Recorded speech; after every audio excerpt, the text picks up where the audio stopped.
البشر آپ خیر الورا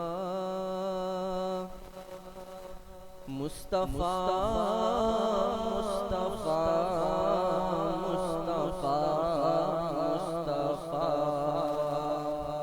آپ خیر البشر آپ خیر الورا مصطفیٰ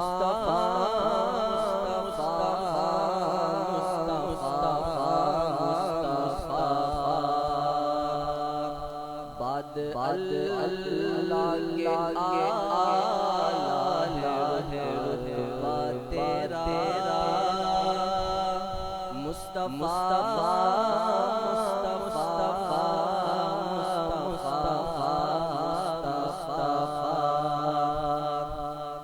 اے حبیب خدا خاتم المرسلین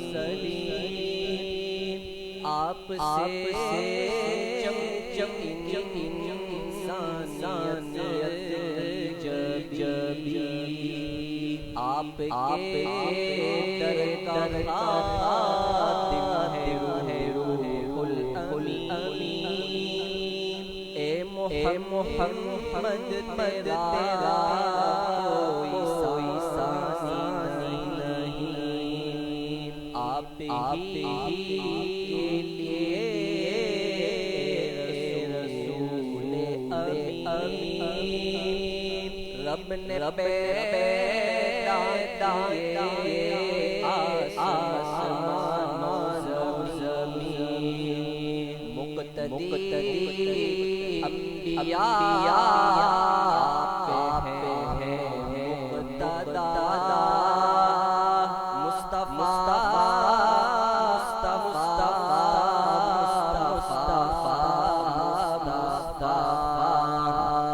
آپ رب سے ہم کو کیا آشنا ہم کو دکھلایا توحید کا راستہ آپ امت کے رہبر ہیں پیشوا بہر ظلمات میں آپ ہیں آسرا امتی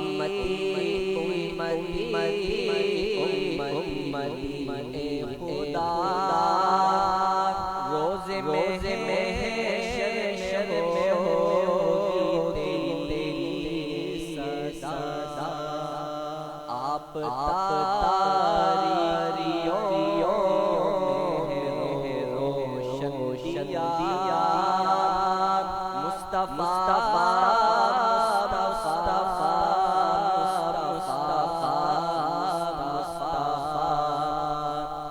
تجھ پہ آنا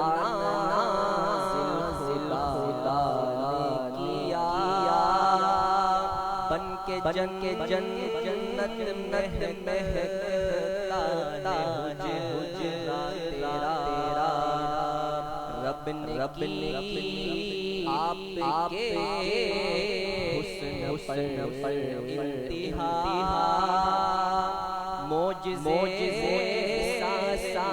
نبیوں جو تجھ آیا آپ پہنچے ہیں شب میں عرش اولا اور روبرو خدا آپ کا مرتبہ سے ماورا مصطفیٰ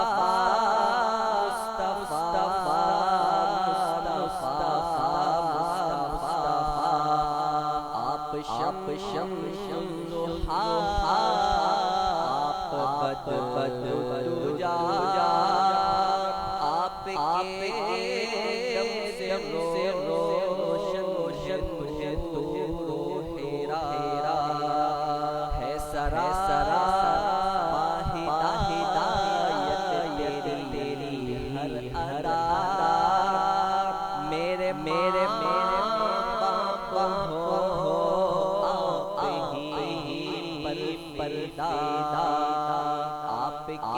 ایک اشارے مصطفیٰ سر جھکائے قمر بھی ٹکڑے ہوا پڑھتے ہیں تجھ پہ آدم صلی علی مصطفیٰ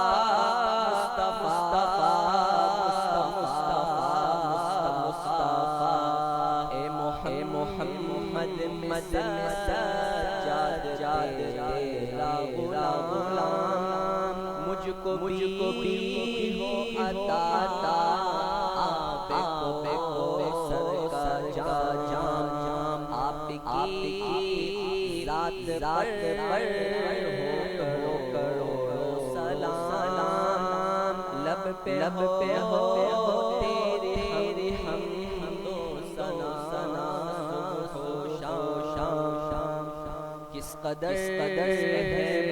بلند آپ ہی کا مقام ہے کلام کا میرے رب کا کلام آپ ہی سے دنیا میں ہمیں ضیا مصطفیٰ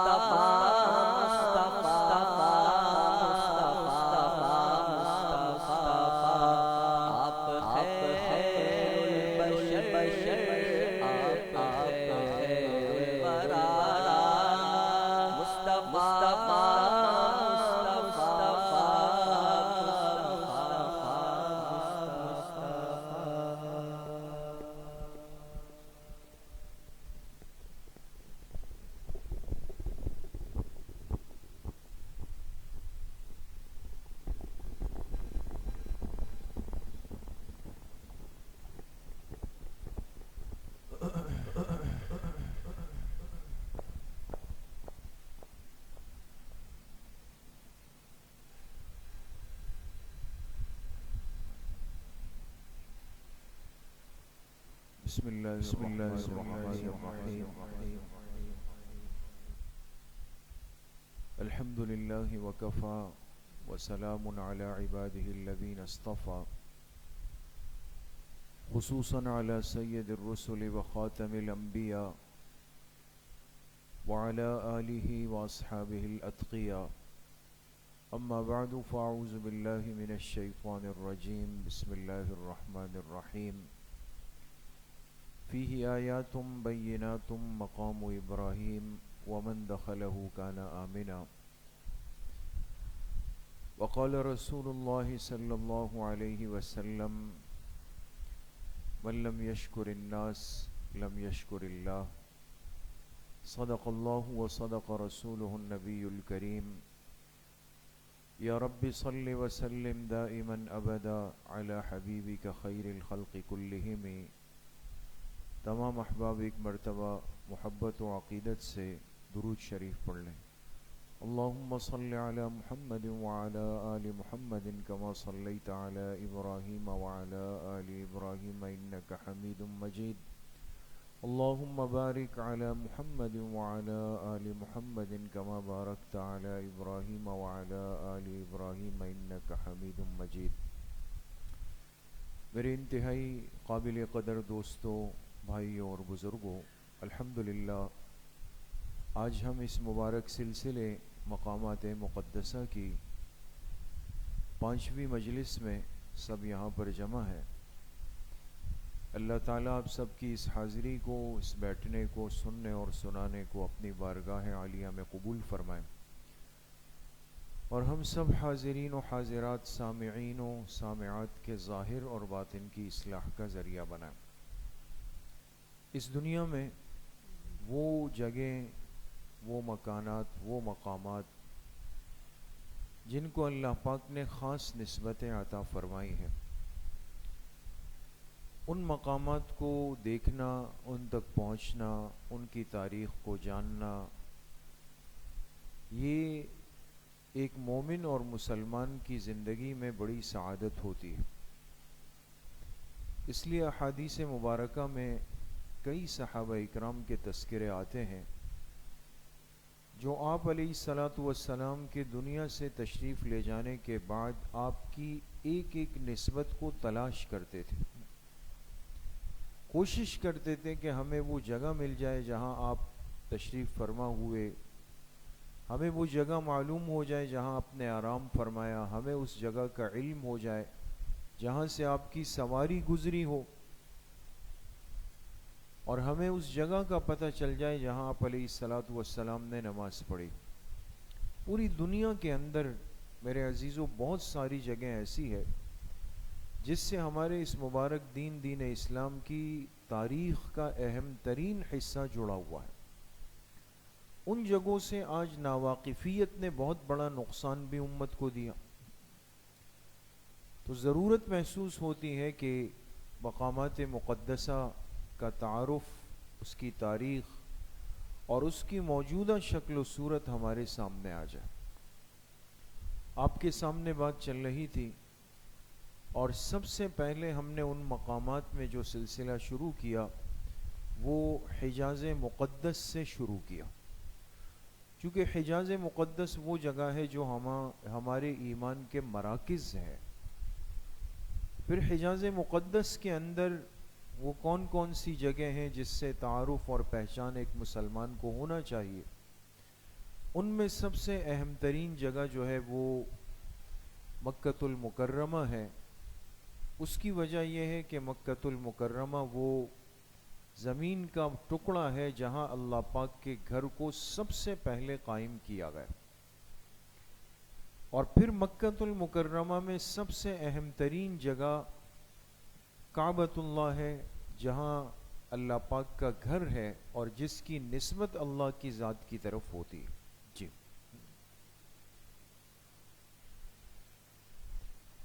آج کی مجلس 5ویں مجلس ہے، اور سرزمین حجاز میں ہمارا جو پہلا حصہ تھا وہ پچھلی 4 مجلسوں میں مکمل ہوا کہ بیت اللہ شریف اور اس کے تعمیر کے مختلف مراحل، کیا ادوار اللہ کے گھر پہ گزرے ہیں، وہ بات ختم ہو گئی۔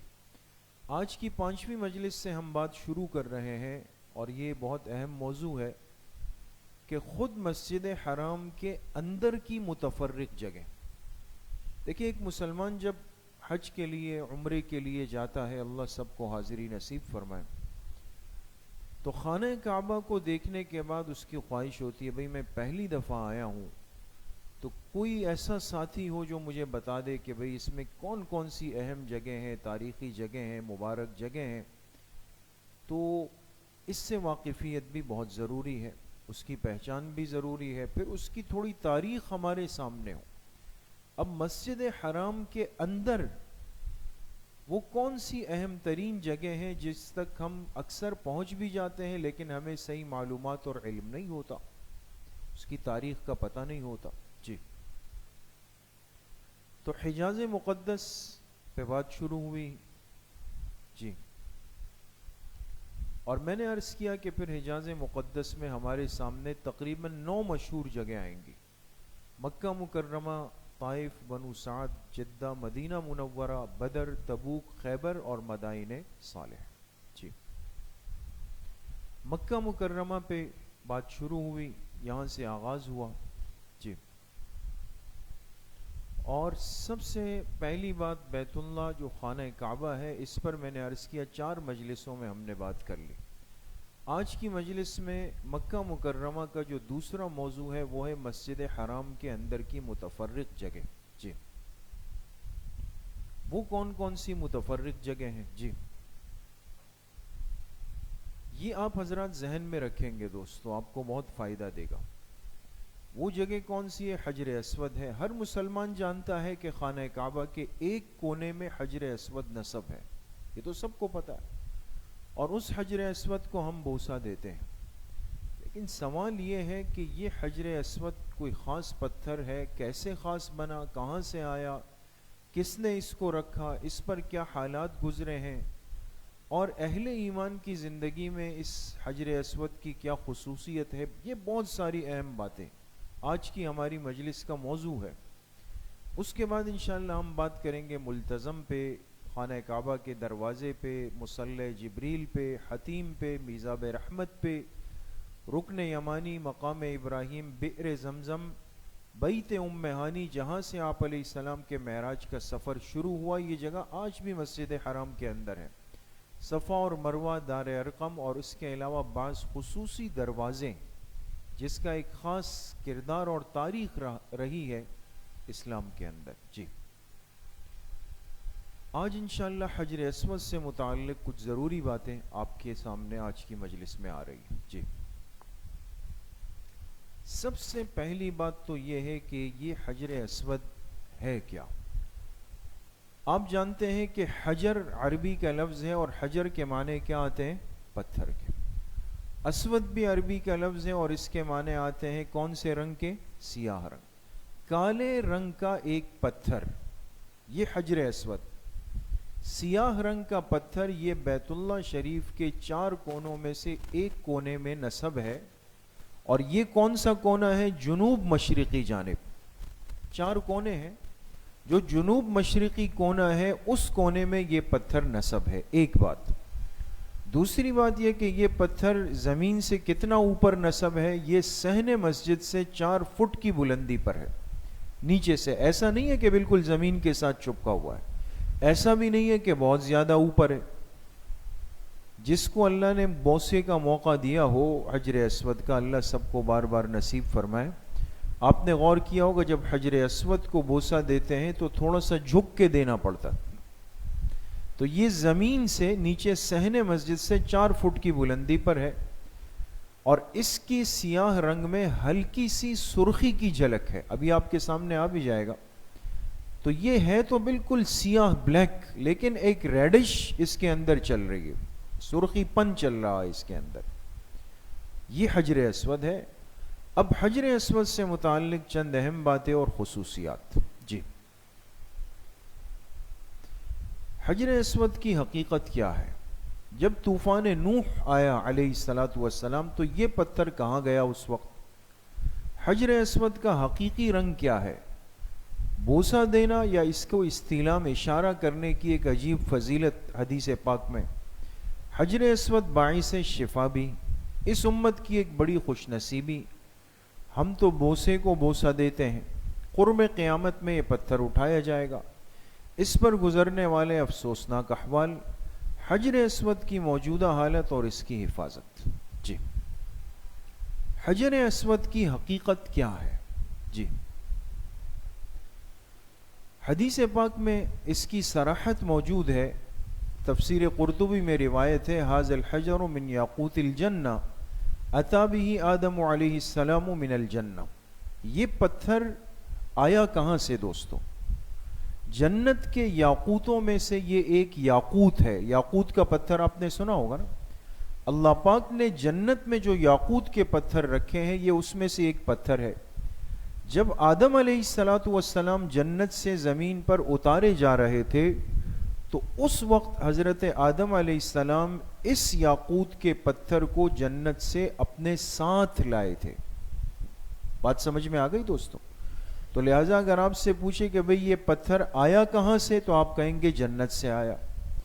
ہے کون سا پتھر؟ جنت کے یاقوت کا پتھر۔ لے کے کون ساتھ آیا؟ حضرت آدم علیہ السلام۔ جی یہ آپ دیکھ سکتے ہیں حجر اسود کا پتھر ہے، اور اس سے متعلق ابھی آپ کے سامنے بات آ جائے گی۔ جی طوفان نوح کے وقت یہ کہاں گیا؟ یہ سوال اس لیے اٹھے گا کہ آپ حضرات جانتے ہیں کہ حضرت نوح علیہ السلام کی امت نے جب آپ کی نافرمانی کی انتہا کی اور اللہ کی طرف سے عذاب کا فیصلہ ہوا، تو ایک قول تو یہ ہے کہ یہ جو طوفان نوح پانی کا آیا یہ پورے عالم پہ آیا، پوری دنیا پہ آیا، ایک قول یہ بھی ہے۔ دوسری رائے مفسرین کی یہ ہے کہ ایسا نہیں ہے، بلکہ حضرت نوح علیہ السلام جس خطے میں آئے، لیکن اس خطے کے اندر سرزمین حجاز شامل ہے باہر صورت، تو ہر چیز اس کے اندر ڈوب گئی۔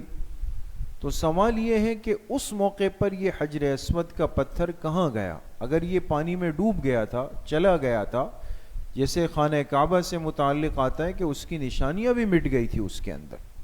تو بعد میں حضرت جبرائیل علیہ الصلاۃ والسلام آئے اور ان جگہ کی نشاندہی کی جہاں خانہ کعبہ کی تعمیر دوبارہ کی گئی. تو یہ حجر اسود اس موقع پر کہا گیا. جی حدیث پاک میں آتا ہے ھذا الحجر کان محفوظا فی جبل ابی قبیس فی زمن الطوفان. طوفان نوح علیہ الصلاۃ والسلام کے وقت اس مبارک پتھر کو جبل ابو قبیس پر محفوظ رکھا گیا.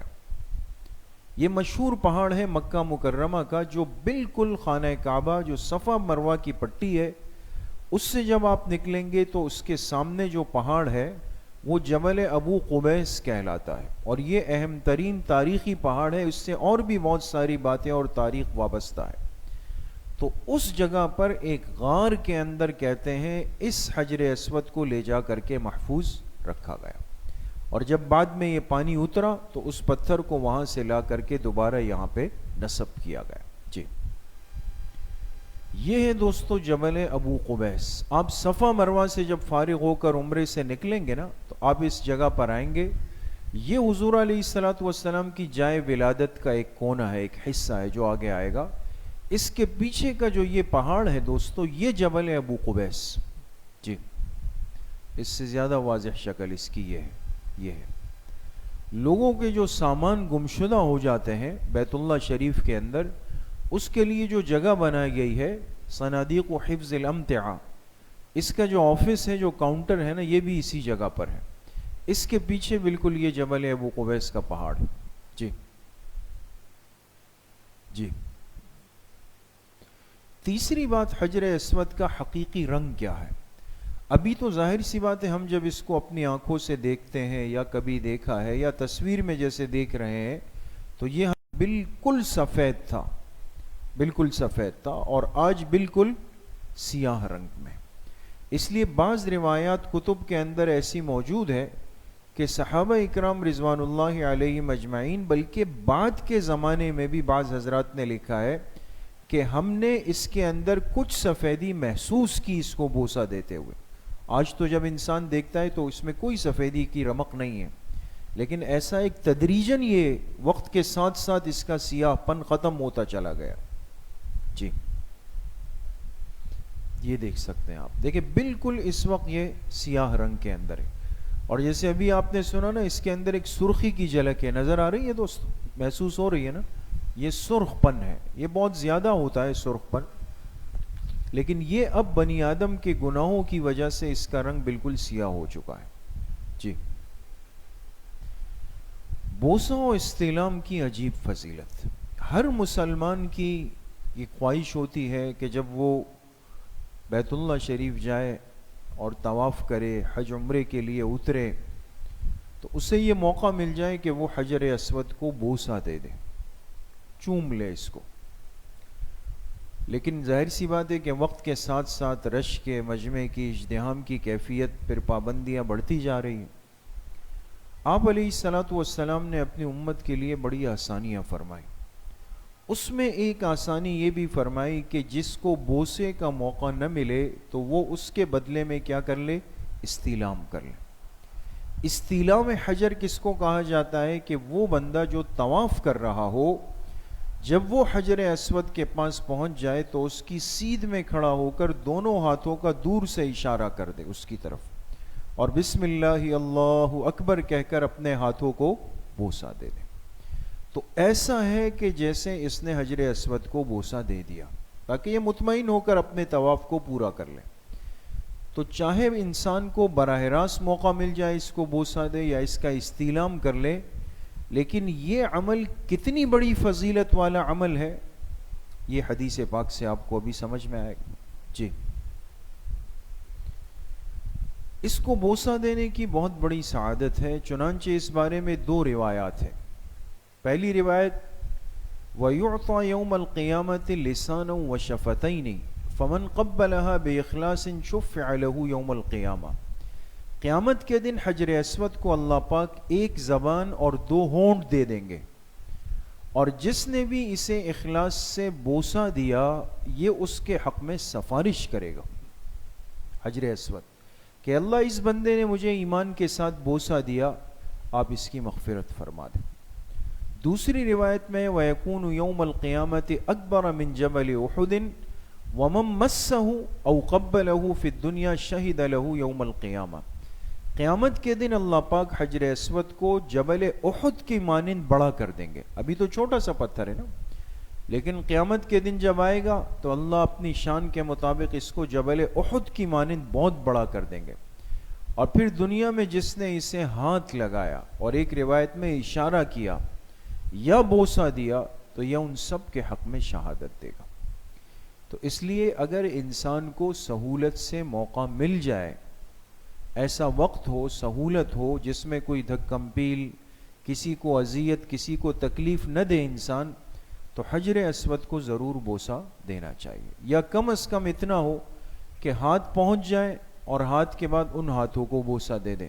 اور یہ نہیں تو استلام تو ہر ایک ہی کرتا ہے طواف کے اندر، لیکن یہ علماء نے لکھا ہے کہ اس بوسے کے لیے انسان کسی کو تکلیف نہ دے، جیسے آج کل ہو رہا ہے، کوئی پرواہ لوگ نہیں کرتے، یہ دھکے ہیں، ایک دوسرے کو گرانا ہے، مستورات کے ساتھ مس ہو رہے ہیں، لیکن بس مجھے بوسہ دینا ہے۔ تو یہ چیز بہرحال بہت زیادہ نامناسب ہے، اس کو منع کیا گیا۔ اور ابھی جیسے سننے میں یہ آ رہا ہے کہ جیسے ہر چیز کے اندر ایک نظم اور ترتیب بنا دی گئی ہے، جیسے آپ جانتے ہیں کہ مسجد نبوی شریف میں ریاض الجنہ کے لیے انہوں نے ایک اپلیکیشن بنائی ہے، تصریح، تو آپ اگر اس پہ ٹائم لے لیں گے تو اس وقت میں جا کر آپ کو وہاں 10-15 منٹ بیٹھنے کا موقع مل جاتا ہے۔ سننے میں آ رہا ہے کہ مسجد الحرام کے اندر حتیم اور حجر اسود دونوں کے لیے یہ نظم بنایا جا رہا ہے۔ اگر ایسا ہو تو بہت اچھا ہے، تاکہ ہر چیز انسان سلیقے کے ساتھ بھی کر لے، اپنے وقت پہ کر لے، کسی کے ساتھ ایذائے مسلم اور یہ معاملات سے بھی انسان بہرحال بچ جائے گا۔ جی، یہ بوسے کی کیفیت دیکھیں، تھوڑا سا انسان کو جھکنا پڑتا ہے۔ آپ بچہ ہو تو اس کو اوپر ہونا پڑے گا، قداور ہو کو اس کو تھوڑا جھکنا پڑے گا۔ جی جی، پانچویں بات، حجر اسود باعث شفا ہے۔ اللہ نے اس پتھر کے اندر بڑی عجیب و غریب ایک برکت رکھی ہے، چونکہ یہ جنت سے آیا، اور جنت سے آئی ہوئی ہر چیز یا جنت میں موجود ہر چیز وہ باعث خیر بھی ہے، باعث برکت بھی ہے۔ آپ علیہ الصلوۃ والسلام نے اس حجر اسود سے متعلق ایک بڑی عجیب بات فرمائی کہ اللہ نے اس کے اندر یہ کمال رکھا تھا، لیکن وہ کمال اس کا اس دنیا میں لوگوں پر ظاہر کیوں نہیں ہو رہا، اس کی وجہ بھی بیان فرمائی۔ جی، اور سے دیکھیے گا دوستو، یہ مصنف عبدالرزاق حدیث کے مجموعے میں روایت ہے، لولا ان الکفار والفجار یمسونها لما مسها الاعمى ولا الابرص ولا المریض الا شفیہ۔ کیا مطلب؟ اگر کافروں نے اور فاجروں نے، فاجر اس کو کہتے ہیں جو کھلم کھلا نافرمان اور گناہگار ہو، اگر کافر اور فاجر ان کے ہاتھ لگانے اور چھونے کی نحوست نہ ہوتی نا، چونکہ کافروں نے بھی اس کو طویل عرصہ ہاتھ لگایا، مشرکین نے بھی لگایا، اور اب بھی کوئی کھلا نافرمان چلا جائے وہ بھی اس کو لگا لیتا ہے، تو یہ اتنا باعث شفا و برکت تھا کہ کوئی اندھا ہوتا جس کی بینائی نہیں ہوتی بالکل، اور کوڑی کا مریض ہوتا یا کسی بھی قسم کا مریض اگر اس کو چھو لیتا تو اس چھونے کی وجہ سے اس کو ضرور شفا مل جاتی۔ اندازہ لگائیں تو اس سے دیکھیں دو باتیں واضح ہو گئی دونوں طرف کی۔ ایک تو یہ ہے کہ اللہ پاک نے اس پتھر میں چونکہ جنت سے آیا، اس کے اندر یہ برکت رکھی تھی کہ یہ ہر مرض کی شفا کا ذریعہ اور سبب بن جاتا۔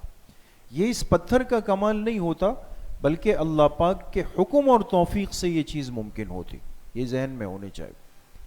لیکن دوسری طرف آپ دیکھیں کیا پہلو سامنے آیا کہ نقصان کس وجہ سے ہوا، کہ کفار نے، فجار نے اس کو ہاتھ لگایا، اس کو چھوا، اس کی وجہ سے وہ شفا اس کے اندر سے کیا ہو گئی، ختم ہو گئی۔ بات سمجھ میں آ گئی؟ پتہ چلا کہ گناہ کی، نافرمانی کی، بدعات کی، شرک کی ایک نحوست ہوتی ہے، یہ بہت ساری برکتوں کو وہاں سے ختم کر دیتی۔ اس لیے آج دیکھیں نا، ہم اپنے ماحول میں نہ وقت میں برکت ہے، نہ رزق میں برکت ہے، نہ عمر میں برکت ہے، نہ صحت میں برکت ہے، کسی چیز میں برکت نہیں ہے۔ اس کی وجہ یہ کہ جس ماحول کو ہم نے بنایا ہے دائیں بائیں، اس میں وہ گناہ ہو رہے ہیں جو اللہ کے عذاب کو روز دعوت دیتے ہیں، تو وہ برکتیں تو اٹھنی۔ اور انسان جب اپنے لیے ماحول بنا لیتا ہے، خیر کا ماحول بنا لیتا ہے، تو ساری برکتوں کے دروازے بھی کھل جاتے ہیں۔ اس لیے میرے عزیزوں، دوستوں، بزرگوں، ہم خود بھی گناہوں سے بچیں، گھروں کا ماحول بھی ایسا بنائیں کہ جس میں اللہ کی کوئی نافرمانی کلم کلا نہ ہو، اور اپنے ماحول پر اپنی حیثیت کے بقدر اتنی محنت ضرور کریں کہ فسق و فجور ہمارے ماحول اور معاشرے سے ختم ہو جائے۔ جی، چھٹی بات، اس امت کی ایک بڑی خوش نصیبی، جی، وہ خوش نصیبی کیا ہے؟ حجر اسود کا بوسہ و استلام گویا اللہ سے مصافحہ اور بیعت ہے۔ اندازہ لگائیں، جو بندہ حجر اسود کو بوسہ دے دے یا اس کا استلام کر لے، ایسا ہے جیسے اس نے اللہ سے مصافحہ کر لیا، اللہ کے ہاتھ پہ بیعت کر لی۔ حدیث پاک میں ہے، الحجر الاسود ید اللہ علی الارض یصافح بہ عبادہ۔ حجر اسود زمین پر اللہ کریم کا گویا ہاتھ ہے جس سے اللہ تعالیٰ اپنے بندوں سے مصافحہ فرماتے ہیں۔ دیکھیں، اور دوسری روایت کے اندر فرمایا، من لم یحظ ببیعۃ رسول اللہ صلی اللہ علیہ وسلم فلیبایعہ علی حجرہ فإن من بايع حجرا فكأنما بايع اللہ ورسولہ۔ جس مسلمان کو رسول پاک صلی اللہ علیہ وسلم کی بیعت کا شرف نصیب نہیں ہوا، یعنی براہ راست، جیسے ہم لوگ ہیں، ہم اس زمانے میں ہیں، لیکن اس مسلمان نے حجر اسود کا بوسہ لے لیا، گویا اس نے اللہ اور اللہ کے رسول صلی اللہ علیہ وسلم سے بیعت کر لی۔ کتنی بڑی سعادت اور کتنی بڑی خوش نصیبی ہے دوست۔ تو اس لیے جب انسان اس مقام پہ پہنچے نا، جتنا استحضار ہوگا دوستو، اس مقام کا اتنا ادب بڑھ جائے گا۔ جی، ساتویں بات، ہم تو بوسے کو بوسہ دیتے ہیں۔ یہ شعر کا ایک مصرع ہے، یہ ایک عاشق شاعر نے اس کی محبت میں ایک شعر کہا تھا کہ سنگ اسود تو ایک پتھر ہے، یعنی حجر اسود کو دیکھیں نا، یہ تو ایک پتھر ہے نا، سنگ اسود تو ایک پتھر ہے، ہم تو بوسے کو بوسہ دیتے ہیں۔ کیا مطلب؟ چونکہ اس پتھر پہ محبوب کائنات، رحمت کائنات، شفیع کائنات جناب رسول اللہ صلی اللہ علیہ وسلم کے لب مبارک لگے ہیں، آپ کے ہونٹ مبارک لگے ہیں، آپ نے اس کو بوسہ دیا ہے، اس پر تو ہمارا ایمان اور یقین ہے۔ تو جو بندہ اس پر اپنے ہونٹ رکھے گا، گویا اس نے آپ علیہ الصلاۃ والسلام کے اس بوسے پر اپنے ہونٹ رکھ دی۔ سعادت ہے نہیں ہے دوستوں؟ بہت بڑی سعادت۔ جی، آپ علیہ الصلاۃ والسلام کے لب مبارک اس پر لگے ہیں۔ سنن ابن ماجہ کی روایت ہے، لما اتى النبي صلی اللہ علیہ وسلم الحجر الاسود قبله ببعض فمه ثم بكى حتى فاضت عيناه ثم قال يا عمر هذه هو المواضع التي تبكى فيها العيون۔ آپ علیہ الصلاۃ والسلام حجر اسود پر تشریف لائے، اپنے مبارک ہونٹوں سے اس کا طویل بوسہ دیا کافی وقت تک، پھر زار و قطار روئے، پھر حضرت عمر رضی اللہ عنہ سے فرمایا، عمر یہی جگہ ہے جہاں آنسوؤں کی ندیاں بہائی جاتی، دعاؤں کی قبولیت کی جگہ ہے۔ تو اللہ کے پاک پیغمبر جناب رسول اللہ صلی اللہ علیہ وسلم کے مبارک ہونٹ وہاں سے مس ہوئے ہیں۔ جب انسان کو موقع ملے اس کیفیت کو سامنے لائے اور اپنے لیے بڑی سعادت سمجھے۔ جی، آٹھویں بات، قرب قیامت میں حجر اسود کو اٹھا لیا جائے گا۔ پچھلی مجلس میں بھی بات ہوئی، اگر آپ ساتھیوں کو یاد ہو، کہ آپ علیہ الصلاۃ والسلام نے فرمایا جب قیامت قریب آئے گی تو گویا میں دیکھ رہا ہوں کہ ایک پتلی پنڈلیوں والا، یاد آ رہا ہے، ٹیڑھے ہاتھوں والا، گنجے سر والا ایک شخص ہے جو اللہ کے گھر کی ایک ایک اینٹ کو کدال مار کر کے توڑ رہا ہے۔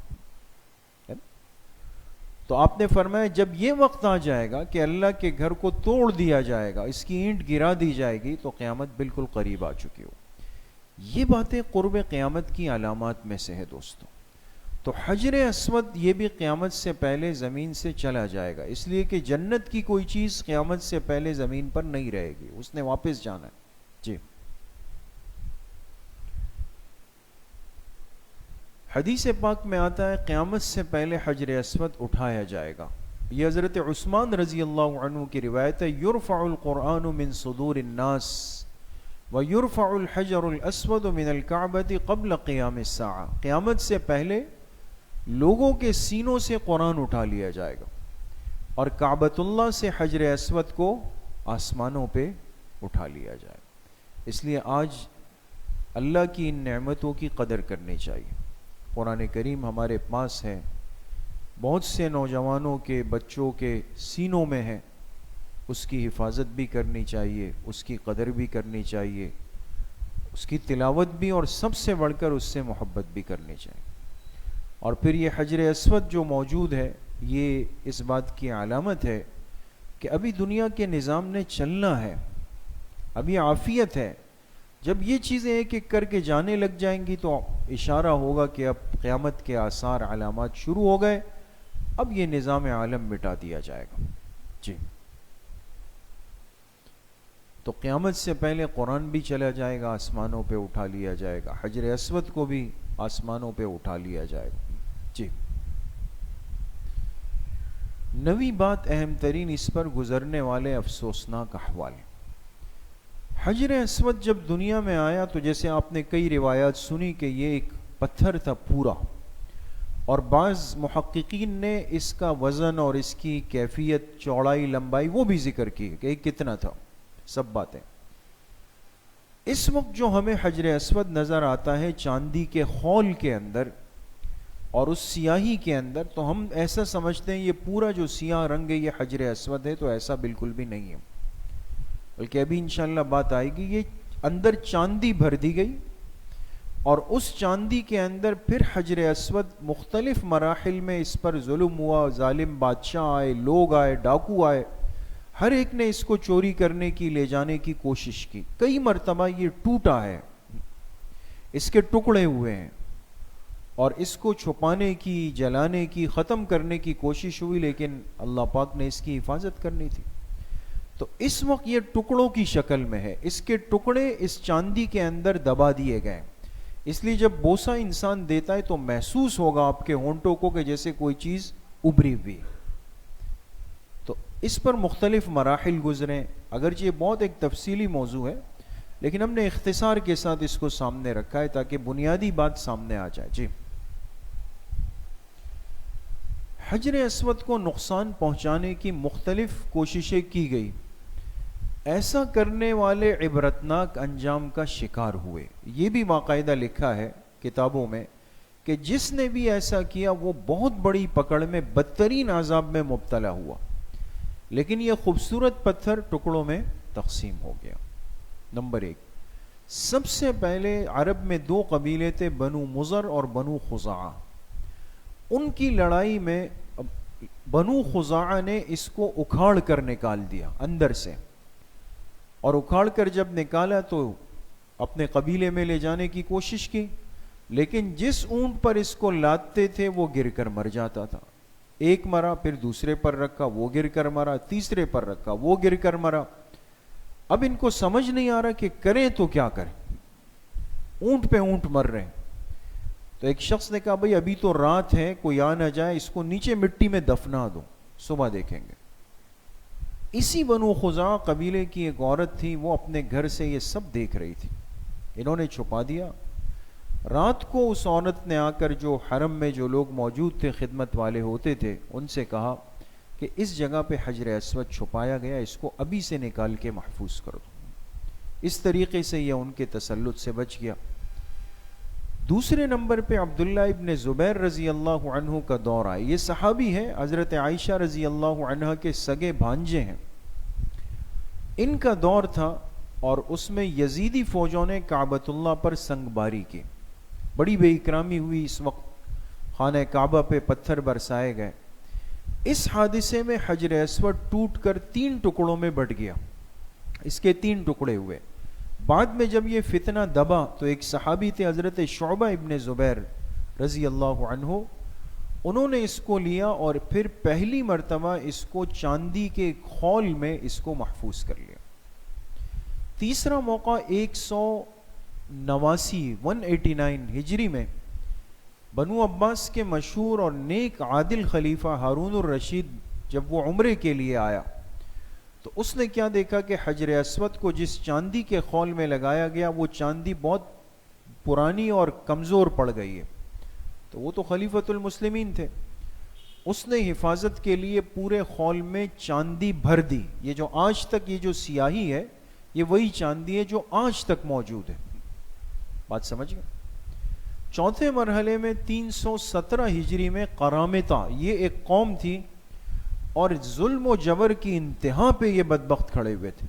انہوں نے جو سلوک کیا مسلمانوں کے ساتھ، اور حج کے موقع پر، عین حج کے موقع پر یہ قرامطہ آئے اور حرم میں طواف چل رہا تھا، انہوں نے مطاف کے اندر حاجیوں کا قتل عام کیا اور نیچے بئر زمزم میں اتر گئے، جہاں زمزم کا کنواں تھا وہاں جتنے حاجی ملے ان کو ایک ایک کر کے قتل کیا۔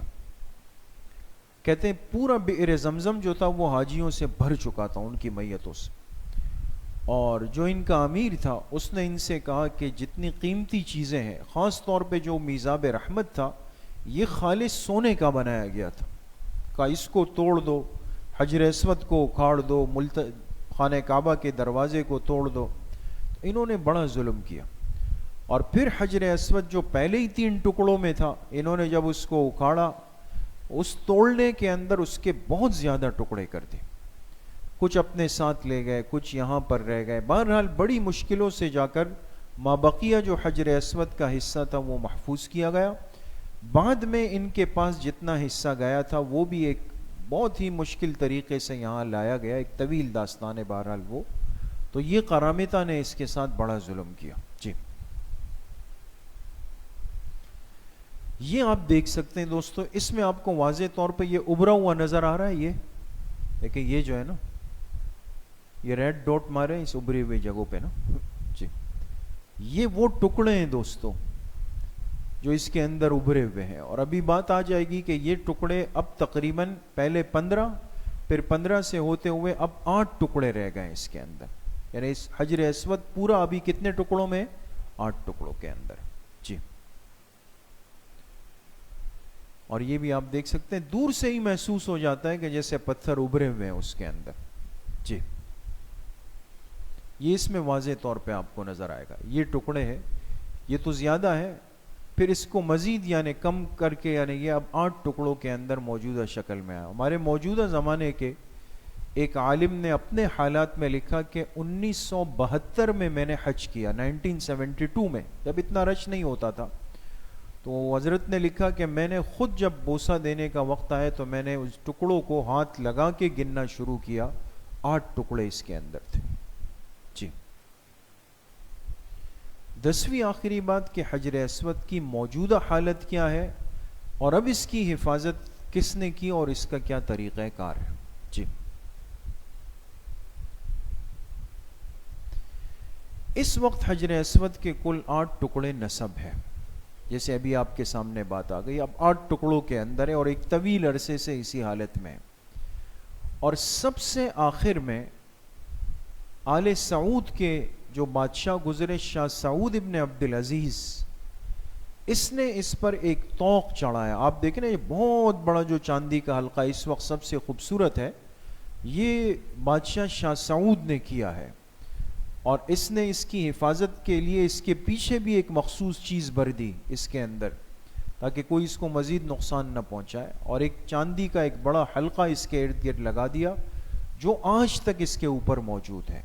تو موجودہ جو حجر اسود کی کیفیت ہے، یہ پھر شاہ سعود ابن عبدالعزیز کے زمانے سے اس کے بعد کوئی تبدیلی اس کے اندر نہیں کی گئی، اسی حالت میں۔ جی، یہ دیکھیں، یہ پورا حلقہ اس نے کیا، اور اس کے پیچھے کہتے ہیں اس نے ایک سیسا قسم کی چیز بھر دی تاکہ آئندہ کوئی اس کو نقصان نہ پہنچائے۔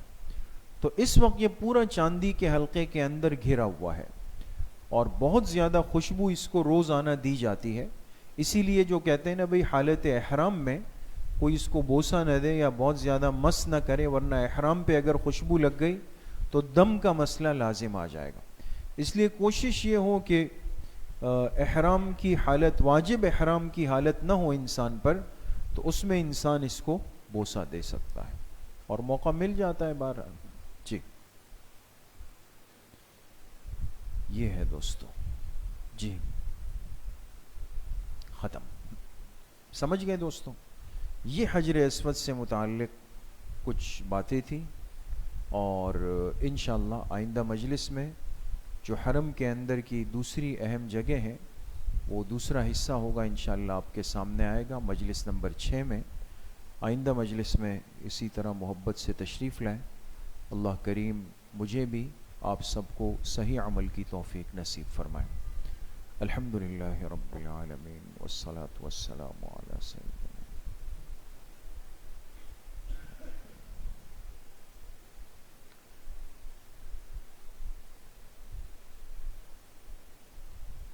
ہمارے ساتھی بھائی ذوالفقار صاحب کے والد صاحب بیمار ہیں، دعا فرمائے اللہ پاک ان کو صحت کاملہ عاجلہ نصیب فرمائے. باقی جتنے بیمار گھروں میں ہیں، اسپتالوں میں ہیں، اس مجلس میں جتنے بیمار ہیں، بزرگ ساتھی ہیں، جن امراض میں مبتلا ہے، اللہ پاک سب کو صحت کاملہ عاجلہ مستمرہ نصیب فرمائے. وصلی اللہ وسلم علی نبینا محمد وآلہ وصحبہ اجمعین برحمتک. السلام علیکم.